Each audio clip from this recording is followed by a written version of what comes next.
Saudara-saudari terkasih dalam Kristus, hari ini Minggu 12 Maret 2023 merupakan pekan ketiga Prapaskah tahun A. Bacaan dibawakan oleh Bernadette Reni Wayong dan Patricia Yuwono. Mazmur dilantunkan oleh Patrick Richard dan renungan ditulis oleh Regina R. Himawan. Selamat menekuni Sabda Allah. Marilah mewujudkan kebaikan bersama untuk hidup dalam damai dan sejahtera.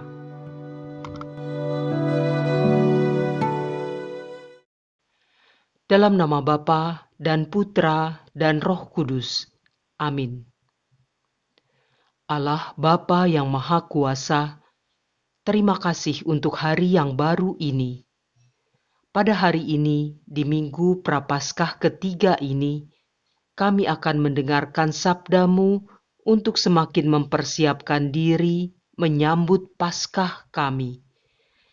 Bukalah hati dan pikiran kami, supaya sabda-Mu itu benar-benar tertanam di dalam diri kami dan menjadikan kami manusia baru yang berkenan di hadapan-Mu.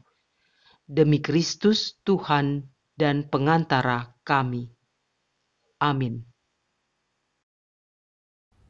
Bacaan dari Kitab Keluaran, bab 17, ayat 3 sampai dengan 7. Sekali peristiwa, setelah bangsa Israel melewati padang gurun Sin dan berkemah di Rafidim, kehausanlah mereka di sana. Dan bersungut-sungutlah bangsa itu kepada Musa sambil berkata, "Mengapa engkau membawa kami keluar dari negeri Mesir untuk membunuh kami, anak-anak, dan ternak kami dengan kehausan?" Lalu berseru-serulah Musa kepada Tuhan. Katanya, "Apakah yang akan kulakukan kepada bangsa ini? Sebentar lagi mereka akan melempari aku dengan batu." Maka berfirmanlah Tuhan kepada Musa, "Berjalanlah di depan bangsa itu, dan bawalah serta beberapa orang dari antara para tua-tua Israel. Bawalah juga tongkatmu yang kau pakai memukul sungai Nil, dan pergilah. Maka aku akan berdiri di sana di depanmu, di atas gunung batu di Horeb. Pukullah gunung batu itu, dan dari dalamnya akan keluar air, sehingga bangsa itu dapat minum." Demikianlah dibuat Musa di depan mata orang tua-tua Israel. Maka dinamailah tempat itu Masa dan Meriba, oleh karena orang Israel telah bertengkar, dan oleh karena mereka telah mencobai Tuhan dengan mengatakan, "Adakah Tuhan di tengah-tengah kita atau tidak?" Demikianlah sabda Tuhan.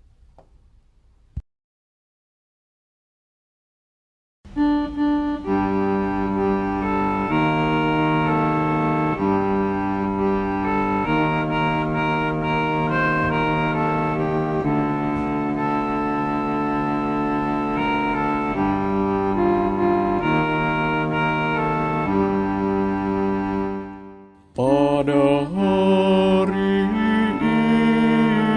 ini, kalau kamu mendengar suara Tuhan, janganlah bertekar hati.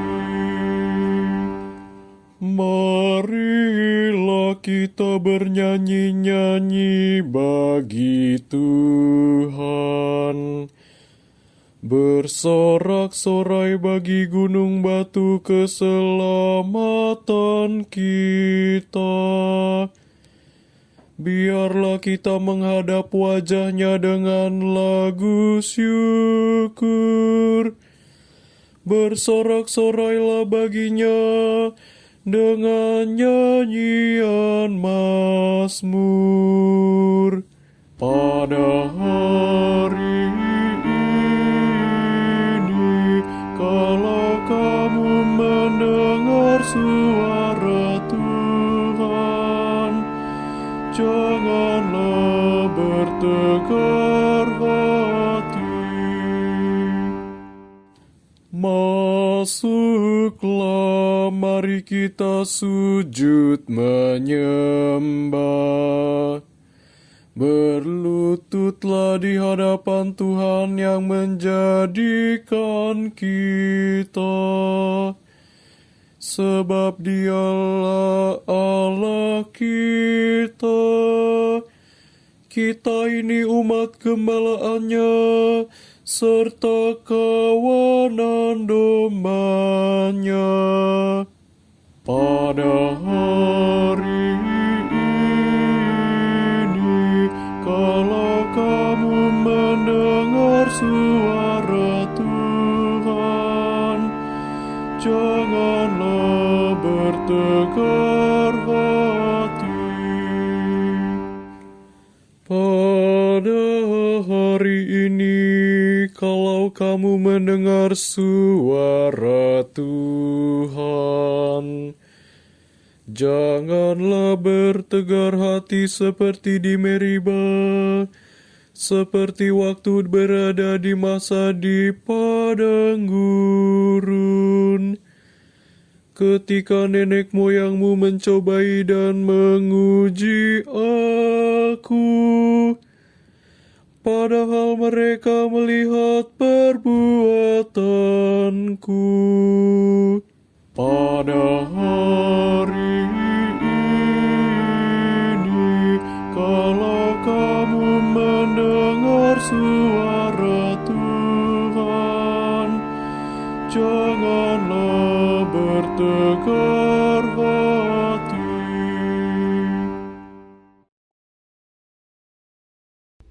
Bacaan dari surat Rasul Paulus kepada jemaat di Roma, bab 5 ayat 1 sampai dengan 2, dilanjutkan ayat 5 sampai dengan 8. Saudara-saudara, kita yang dibenarkan karena iman, kita hidup dalam damai sejahtera dengan Allah oleh karena Tuhan kita, Yesus Kristus. Oleh Dia kita juga beroleh jalan masuk ke dalam kasih karunia Allah. Di dalam kasih karunia ini, kita berdiri dan bermegah dalam pengharapan akan menerima kemuliaan Allah. Dan pengharapan tidak mengecewakan, karena kasih Allah telah dicurahkan di dalam hati kita oleh Roh Kudus yang telah dikaruniakan kepada kita. Karena waktu kita masih lemah, Kristus telah mati untuk kita, orang-orang durhaka, pada waktu yang ditentukan oleh Allah. Sebab tidak mudah seorang mau mati untuk orang yang benar, tetapi mungkin untuk orang yang baik ada orang yang berani mati. Tetapi Allah menunjukkan kasih-Nya kepada kita, oleh karena Kristus telah mati untuk kita ketika kita masih berdosa. Demikianlah sabda Tuhan.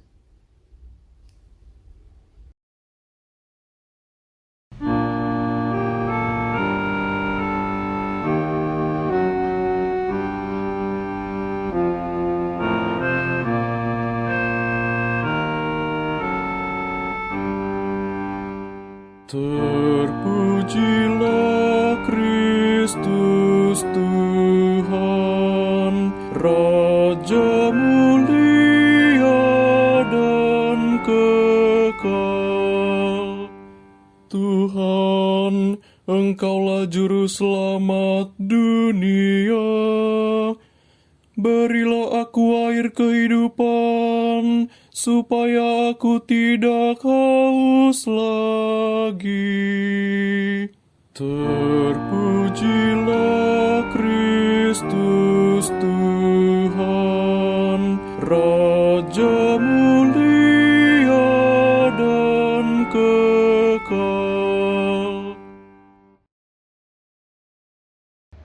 Inilah Injil suci menurut Yohanes, bab 4, ayat 5-15, dilanjutkan ayat 19b sampai 26, dan ayat 39a, ayat 40 sampai 42.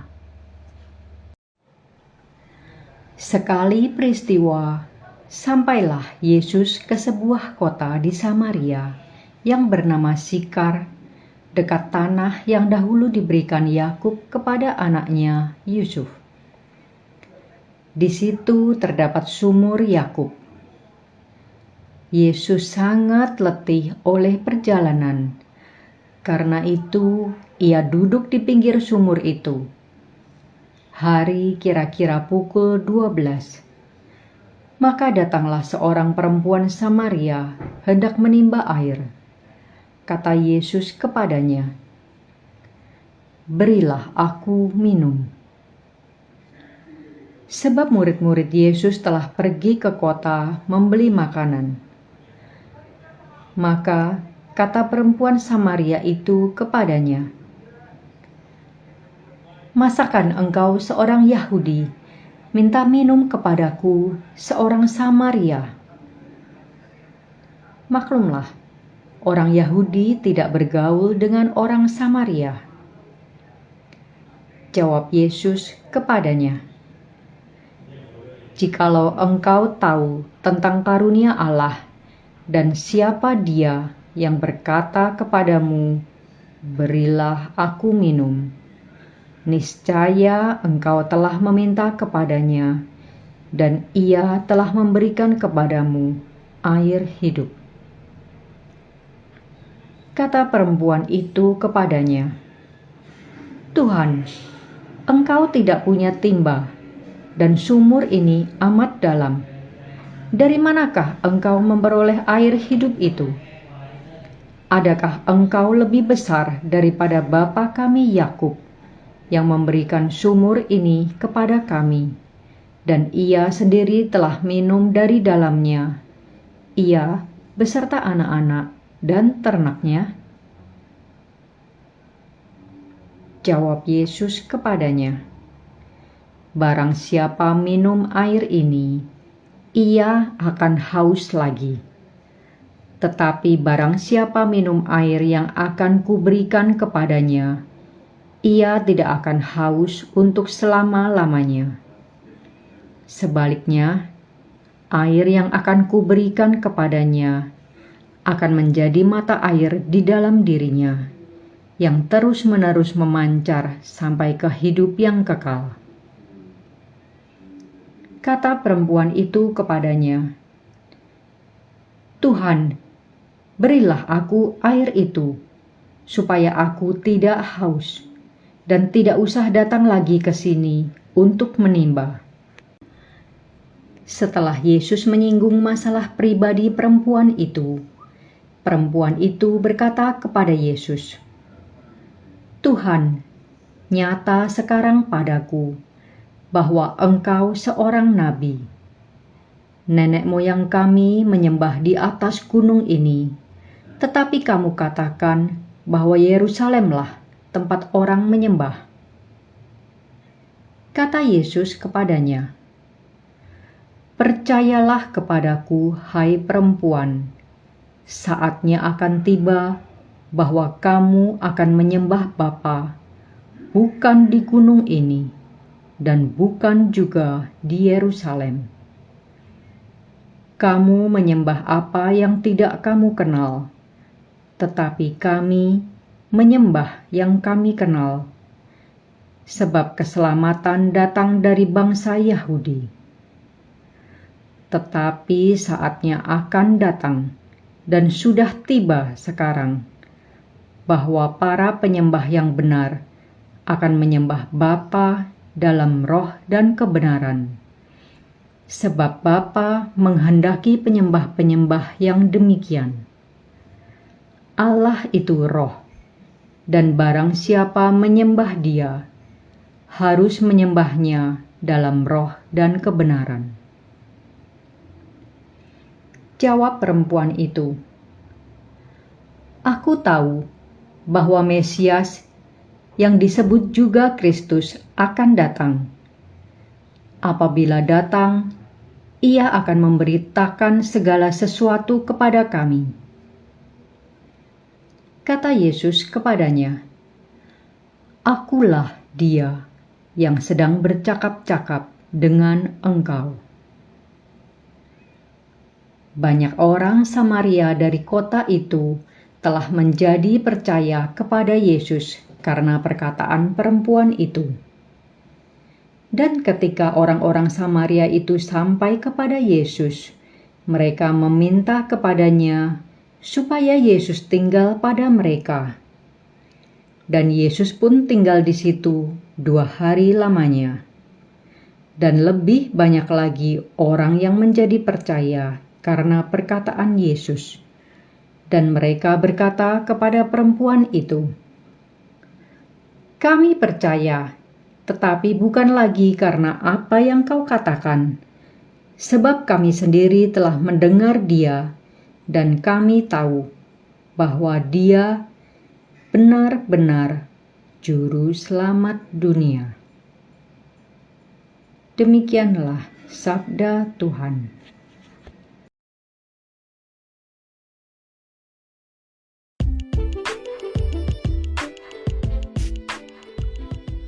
Siap berubah dan bergerak bersama Tuhan.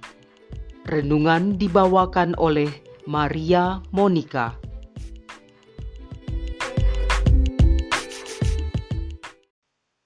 Pada tahun belakangan ini, kita sebagai warga dunia mengalami kejadian-kejadian besar.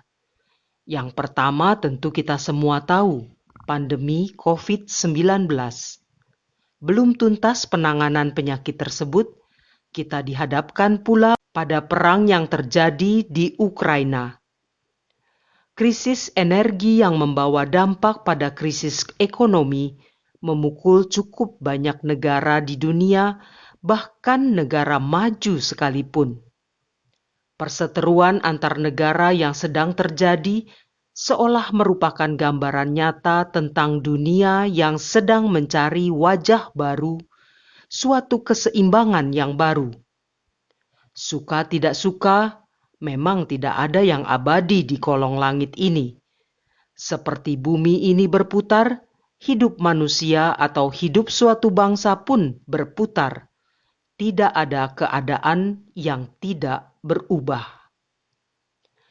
Ibu, Bapa, rekan muda, dan teman seperjalanan yang dikasihi Tuhan, pada bacaan Injil hari ini kita mendengar percakapan antara Yesus dan seorang perempuan Samaria tentang air.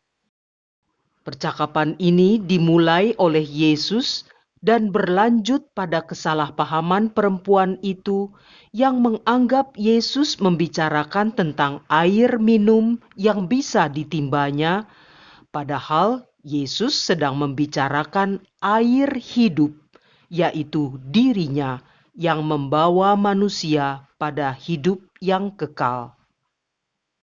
Kesalahpahaman ini bukan hanya terjadi pada perempuan itu. Murid-murid Yesus pun gagal paham dengan maksud Yesus. Ada hal yang menarik saat murid-murid mulai hadir pada kisah ini. Dikatakan bahwa ketika melihat Yesus sedang bercakap-cakap dengan perempuan Samaria, mereka heran, tetapi tidak ada seorang pun yang bertanya pada Yesus mengenai hal tersebut. Pada waktu itu, orang Samaria dianggap rendah oleh orang Yahudi karena dicap sebagai bangsa yang tidak murni, yaitu percampuran bangsa Yahudi dan bangsa-bangsa lain. Apalagi ia adalah seorang perempuan Samaria yang datang sendirian, yang dapat diasosiasikan sebagai wanita kurang baik yang dijauhi oleh kaumnya. Mungkin itulah yang membuat heran para murid, mengapa guru mereka berbicara dengan orang yang seperti itu. Setelah wanita itu pergi, para murid datang kepada Yesus dan menyodorkan makanan yang sudah mereka beli. Ketika Yesus berkata bahwa ia mempunyai makanan yang mereka tidak tahu, mereka salah paham lagi dan bertanya-tanya, apakah Yesus sudah makan? Padahal percakapan Yesus dengan perempuan Samaria itu adalah bagian dari misi hidupnya, yaitu menjalankan kehendak Bapa untuk membawa orang pada hidup yang kekal. Keinginan terdalam Yesus adalah menyelamatkan yang hilang. Misi ini lebih utama dibandingkan dengan sekadar makan dan minum. Karena itulah ia berkata, "Makananku ialah melakukan kehendak Dia yang mengutus aku dan menyelesaikan pekerjaannya." Yohanes bab 4 ayat 34. Dalam hal ini, kita bisa melihat bagaimana murid-muridnya belum bisa menangkap apa yang Yesus kerjakan dan mereka hanya berfokus pada tugas sehari-hari belaka. Yesus sedang mengerjakan suatu rencana dengan tujuan yang tidak biasa, sedang para murid sepertinya belum dapat melihat tanda perubahan yang ada dan masih berpikir tentang hal-hal yang biasa mereka lakukan. Padahal Yesus Sang Guru sudah memperlihatkan di depan mata mereka bagaimana ia begitu sigap menjalankan kehendak Bapanya, yaitu mewartakan kabar gembira pada perempuan Samaria itu. Perempuan itu pun segera bertransformasi dengan meninggalkan tempayannya di situ dan menyebarkan kabar gembira dari Yesus kepada orang banyak di kota sehingga mereka berdatangan kepada Yesus. Meninggalkan tempayan bagi sang perempuan menjadi pralambang sikap hidup lama yang ditinggalkannya setelah menerima air hidup dari Sang Guru. Hal-hal semacam ini pun seharusnya terjadi pada hidup kita. Perubahan adalah keniscayaan. Hidup kita akan senantiasa berubah, tetapi kita seringkali enggan untuk berubah. Tuhan pun selalu mendorong kita untuk berubah melalui pelbagai kejadian yang dihadapkan pada kehidupan yang kita jalani, tetapi kita kerap bersikap bebal dan terjebak pada kebiasaan dan rutinitas belaka. Kita sering seperti para murid yang saat diperhadapkan pada pergumulan hidup, kita tidak bertanya pada Tuhan apa yang Tuhan kehendaki, melainkan bersikukuh pada apa yang kita inginkan, yang kita percayai, dan kita anggap benar. Lalu bagaimana dengan masa Prapaskah kita saat ini? Masa Prapaskah rutin kita jalani tiap tahun. Setiap Jumat kita berpantang, sedang pada hari Rabu Abu dan Jumat Agung kita berpantang dan berpuasa. Itu minimal. Menjalankan semua itu baik adanya. Sama seperti para murid yang melayani Yesus dengan membawakan makanan jasmani kepadanya. Apakah cukup hanya menjalankan rutinitas ritual yang biasa kita lakukan itu dari tahun ke tahun? Sudahkah kita membuka mata dan hati kita pada apa yang sebenarnya Tuhan ingin kita lakukan, terutama di kesempatan Prapaskah ini? Apakah kita diingatkan kembali dengan air hidup yang telah kita terima pada saat pembaptisan kita? Dapatkah kita belajar dari Yesus yang senantiasa siap untuk berubah, bergerak mengikuti apa yang menjadi kehendak Bapanya, seperti saat ia mengajak bicara perempuan Samaria di pinggir sumur Yakub itu? Marilah kita berdoa. Ya Yesus, pada hari ini Engkau memberikan contoh pada kami bagaimana Engkau senantiasa siap menjadi alat bagi Bapa di surga untuk menyelesaikan pekerjaan-pekerjaannya di dunia ini. Bantulah kami supaya bisa semakin meneladani sikap-Mu itu, sehingga kami pun bisa menanggapi setiap panggilan Tuhan dalam hidup kami sehari-hari.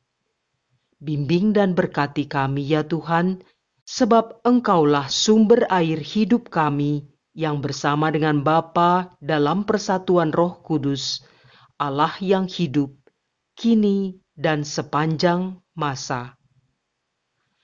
Dalam nama Bapa dan Putra dan Roh Kudus. Amin.